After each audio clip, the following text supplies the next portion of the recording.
ओम अच्युताय नमः, अनंताय नमः, गोविंदाय नमः, केशव, नारायण, माधव, गोविंद, विष्णु, मधुसूदन, त्रिविक्रम, वामन, श्रीधर, ऋषिकेश, पद्मनाभ, दामोदर, शुक्लांबरधरं विष्णुं शशिवर्णं चतुर्भुजं प्रसन्नवदनं ध्यायेत् सर्वविघ्नोपशान्तये।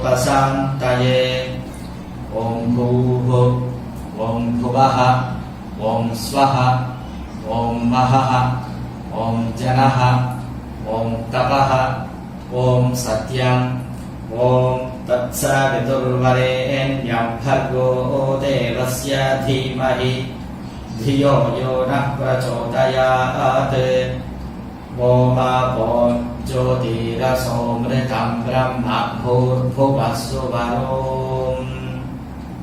ममोपात्त समस्त दुरितक्षयद्वारा श्री परमेश्वर प्रीत्यर्थं माध्याह्निकं करिष्ये। ॐ श्रीकेशवाय नमः।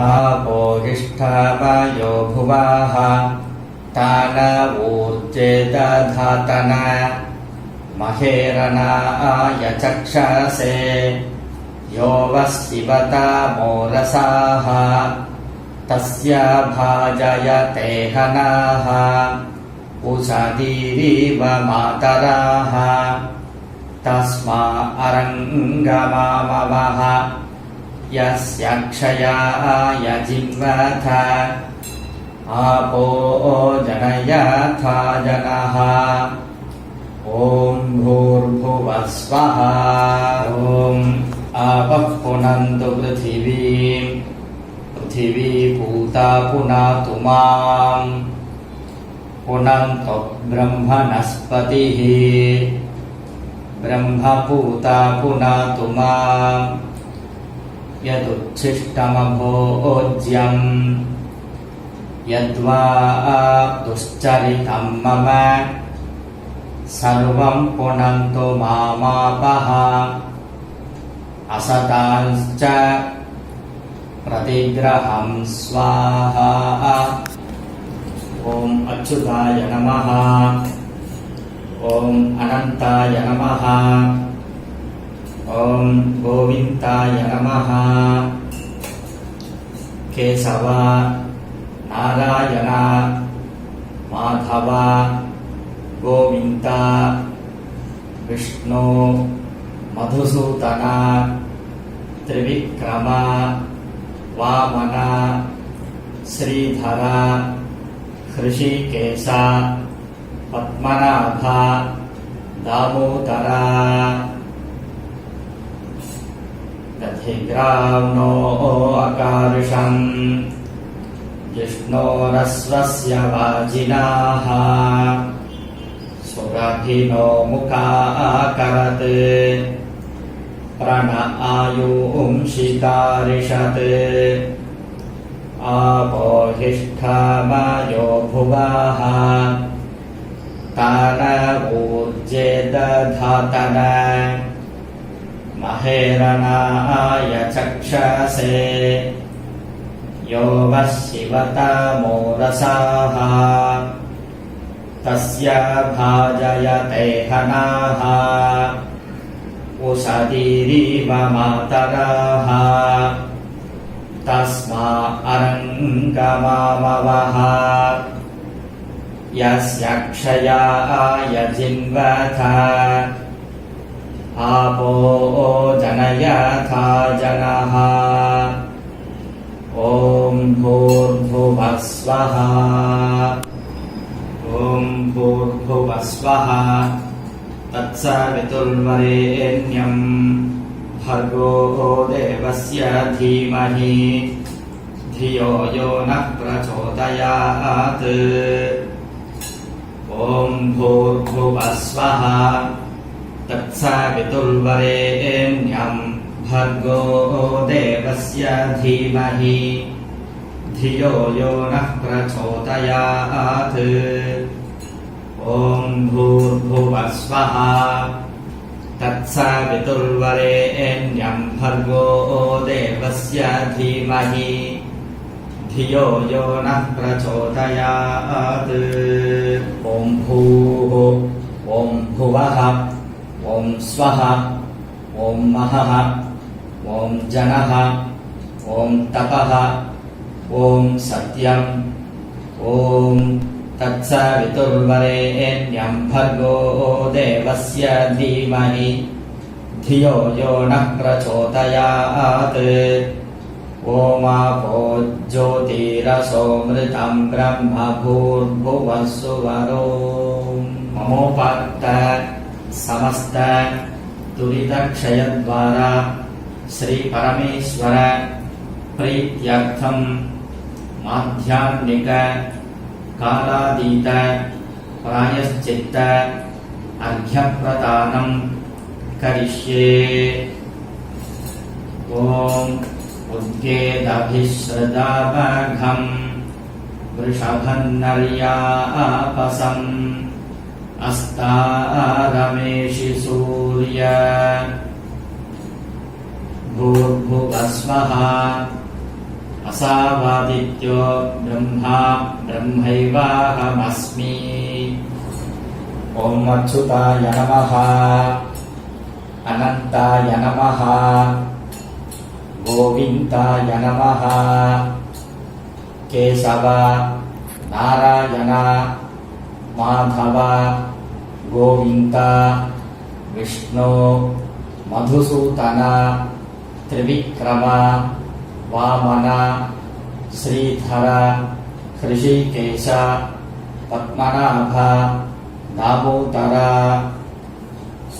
आदित्यं तर्पयामि सोमं तर्पयामि अंगारकं तर्पयामि बुधं तर्पयामि बृहस्पतिं तर्पयामि शुक्रं तर्पयामि शनैश्चरं तर्पयामि राहुं तर्पयामि केतुं तर्पयामि केशवं तर्पयामि नारायणं तर्पयामि माधवं तर्पयामि गोविन्दं तर्पयामि विष्णुं तर्पयामि मधुसूदनं तर्पयामि त्रिविक्रमं तर्पयामि वामनं तर्पयामि श्रीधरं तर्पयामि हृषीकेशं तर्पयामि पद्मनाभं तर्पयामि दामोदरं तर्पयामि ॐ अच्युताय नमः अनन्ताय नमः गोविन्दाय नमः केशव नारायण माधव गोविन्द विष्णु मधुसूदन त्रिविक्रम वामन श्रीधर हृषीकेश पद्मनाभ दामोदर ॐ नमो ब्रह्मण्य देवाय गोब्राह्मण हिताय च जगद्धिताय कृष्णाय गोविन्दाय नमो नमः ॐ शुक्लाम्बरधरं विष्णुं शशिवर्णं चतुर्भुजं प्रसन्नवदनं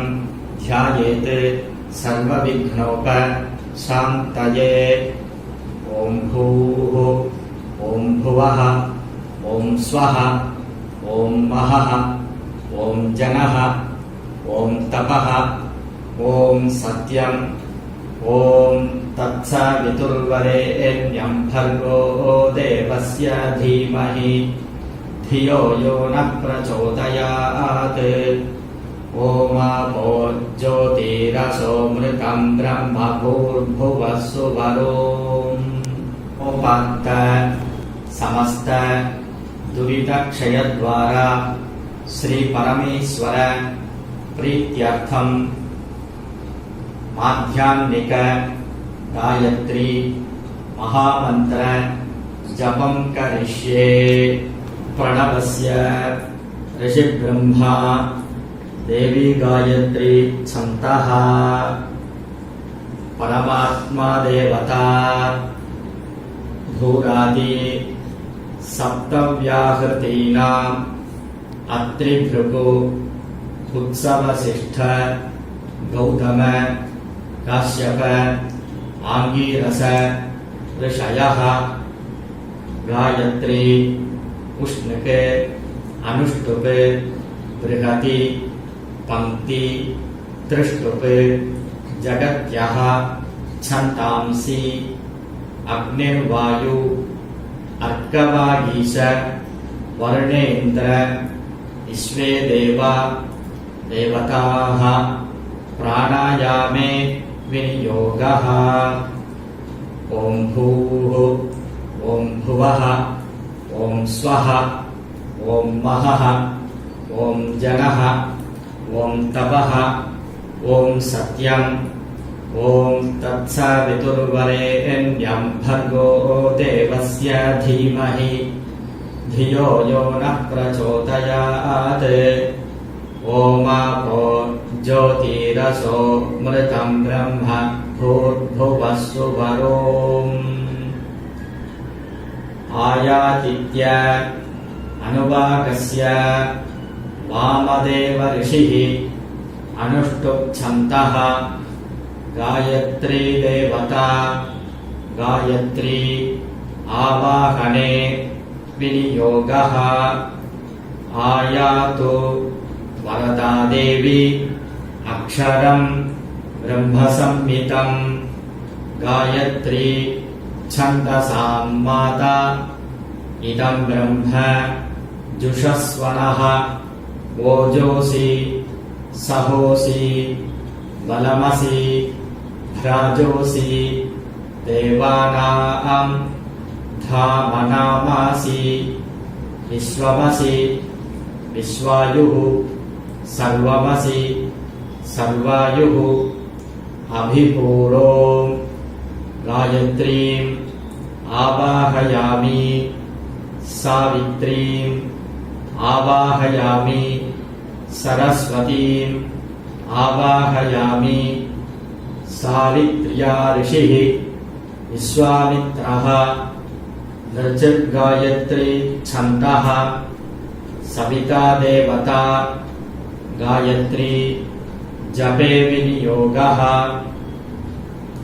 मुक्ताविद्रुम हेमनील धवल छायैः मुखैः स्त्रीक्षणैः युक्तां बिन्दुकला निबद्धमकुटां तत्त्वार्थ वर्णात्मिकां गायत्रीं वरद अभय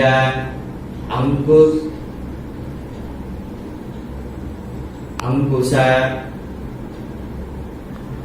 शुभ्रं गपालं गुणं शंखं चक्रं अथार विन्दयुगलं हस्तैः वहन्तीं भजे। ॐ भूर्भुवस्वः तत्सवितुर्वरेण्यं भर्गो देवस्य धीमहि धियो यो नः प्रचोदयात्। ॐ भूः ॐ भुवः ॐ स्वः ॐ महः ॐ जनः ॐ तपः ॐ सत्यम् ॐ तत्सवितुर्वरेण्यं भर्गो देवस्य धीमहि धियो यो नः प्रचोदयात्। ओमापो ज्योतिरसो मृतं ब्रह्म भूर्भुवस्सुवरोम्। उत्तमे शिखरे देवी भूम्यां पर्वतमूर्धनि ब्राह्मणेभ्यो ह्यज्ञानं गच्छ देवी यथा सुखम्। ॐ उदुत्यञ्जातवेदसं देवं वहन्ति केतवाः तृषे विश्वाय सूर्यम् अपत्येतायवो यथा नक्षत्रायन्त्यक्तुभिः सूराय विश्वचक्षसे अतृश्रमस्य केतवः विरश्मयोजनाम् अनु भ्राजन्तो अग्नयो यथा तरणिर्विश्वदर्शतः ज्योतिष्कृतसि सूर्य विश्वमाभासि रोचनम् प्रत्यङ्देवानां विशाः प्रत्यङ्गुते शिमानुषान् प्रत्यङ्विश्वं स्वदृशे येनापावकचक्षसा भुरन्यन्तञ्जनाम् अनु त्वं वरुणपश्यसि विद्या मे शिरजस्प्रध्वः मिमानो अप्तुभिः पश्यञ्जन्मानि सूर्य सप्तत्वा हरितो रथे वहन्ति देवसूर्य शोचिष्टे संविचक्षण अयुक्त सप्तसुञ्जुवाः सूरो रथस्य नप्त्याः ताभिर्याति स्वयुक्तिभिः उद्वयम् तमसस्परि ज्योतिष्पश्यन्त उत्तरम् देवं देवत्रा सूर्य मगन्वज्ज्योतिरुत्तमम् उद्यन्नद्यमित्रमः आरोहन् उत्तरान्दिवम् हृद्रोगम् मम सूर्य हरिमानञ्च नाशय शुकेषु मे हरिमानम् रोपनकासु तद्मसि अथो हरि द्रवेषु मे हरिमानम् नितद्मसि उदगादयमादित्यः विश्वे न सहसा सह द्विषन्तम् मह्यम् रन्थयन्मो अहम् द्विषते रथम् ॐ जातवेतसे स्वनवापसोमम् अराति यतो निचाहाति वेदाः स नः परिषदति दुर्गाणि विश्वा नावेव सिन्धुम् दुरितात्यग्निः तिसङ्गभृष्टिममृणम् पिशाचीमिन्द्रसमृण सर्वं रक्षो निबर्हय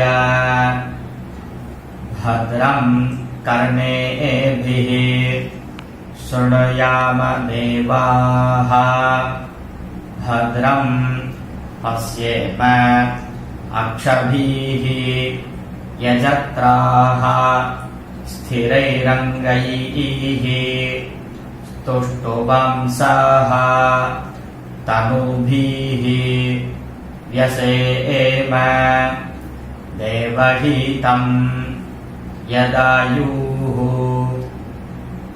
केश्या अग्निं केशीविषं केशीविभक्ति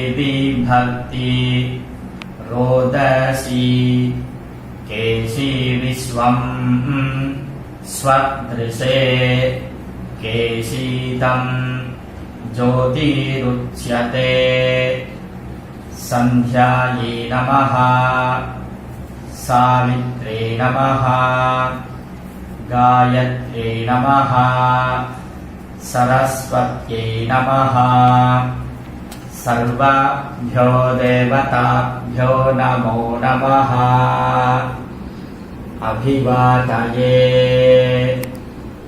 ಆರ್ಚೈ ದಿಶೇ ನಮಃ ದಕ್ಷಿಣಾಯೈ ದಿಶೇ ನಮಃ ಪ್ರತೀಚ್ಯೈ ದಿಶೇ ನಮಃ ಉದೀಚ್ಯೈ ದಿಶೇ ನಮಃ ಊರ್ಧ್ವಾಯ ನಮಃ ಅಧರಾಯ ನಮಃ ಅಂತರಿಕ್ಷಾಯ ನಮಃ ಭೂಮ್ಯೈ ನಮಃ ಬ್ರಹ್ಮಣೇ ನಮಃ ಯಮಾಯ ನಮಃ ಯಮಾಯ ಧರ್ಮರಾಜಾಯ ಮೃತ್ಯವೆ ಚಾಂದಕಾಯ ಚ ವೈವಸ್ವತಾಯ ಕಾಲಾಯ ಸರ್ವಭೂತ ಕ್ಷಯಾಯ ಚ ಔದುಂಬರಾಯ ದಧ್ನಾಯ ನೀಲಾಯ ಪರಮೇಷ್ಠಿನೇ ವೃಕೋದರಾಯ ಚಿತ್ರಾಯ ಚಿತ್ರಗುಪ್ತಾಯ ವೈ ನಮಃ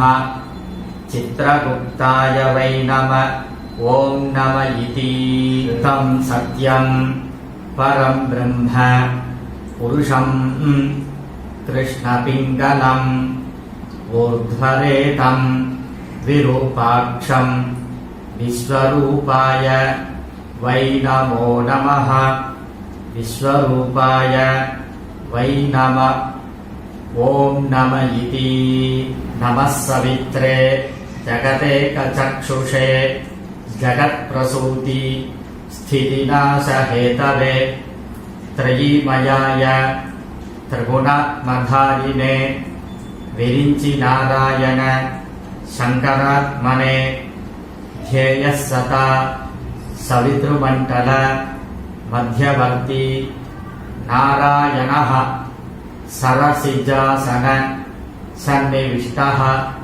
ಕೇಯೂರವಾನ್ ಮಕರಕುಂಡಲವಾನ್ ಕಿರೀಟಿ ಹಾರಿ ಹಿರಣ್ಮಯವಪುಃ ಧೃತಶಂಖಚಕ್ರಃ ಶಂಖಚಕ್ರ ಗದಾಪಾನೆ ದ್ವಾರಕಾ ನಿಲಯಾಚ್ಯುತ ಗೋವಿಂದ ಪುಂಡರೀಕಾಕ್ಷ ರಕ್ಷ ಮಾಂ ಶರಣಾಗತಂ ಆಕಾಶಾತ್ ಪತಿತಂ ತೋಯಂ ಯಥಾ ಗಚ್ಚತಿ ಸಾಗರಂ ಸರ್ವದೇವ ನಮಸ್ಕಾರಃ ಕೇಶವಂ ಪ್ರತಿಗಚ್ಚತಿ ಕೇಶವಂ ಪ್ರತಿಗಚ್ಚತಿ ಓಂ ನಮ ಇತಿ ಅಭಿವಾದಯೇ ಓಂ ಅಚ್ಯುತಾಯ ನಮಃ ಅನಂತಾಯ ನಮಃ ಗೋವಿಂದಾಯ ನಮಃ ಕೇಶವ ನಾರಾಯಣ ಮಾಧವ ಗೋವಿಂದ ವಿಷ್ಣು ಮಧುಸೂದನ ತ್ರಿವಿಕ್ರಮ ವಾಮನ ಶ್ರೀಧರ ಹೃಷಿಕೇಶ ಪದ್ಮನಾಭ ದಾಮೋದರ ಕಾಯೇನ ವಾಚ ಮನಸೇಂದ್ರೈರ್ವಾ ಬುದ್ಧ್ಯಾತ್ಮನಾ ವಾ ಪ್ರಕೃತೇಃ ಸ್ವಭಾವಾತ್ ಕರೋಮಿ ಯದ್ಯತ್ ಸಕಲಂ ಪರಸ್ಮೈ ನಾರಾಯಣಾಯೇತಿ ಸಮರ್ಪಯಾಮಿ. ಅಧ್ಯಾನೋ ದೇವ ಸವಿತ ಪ್ರಜಾವತ್ಸಾವಿ ಸೌಭಗಂ ಪರಾ ದುಷ್ವಪ್ನ್ಯಂ ಸುವ ವಿಶ್ವಾನಿ ದೇವ ಸವಿತ ದುರಿತಾನಿ ಪರಾ ಸುವ ಯದ್ಭದ್ರಂ ತನ್ಮ ಆಸುವ.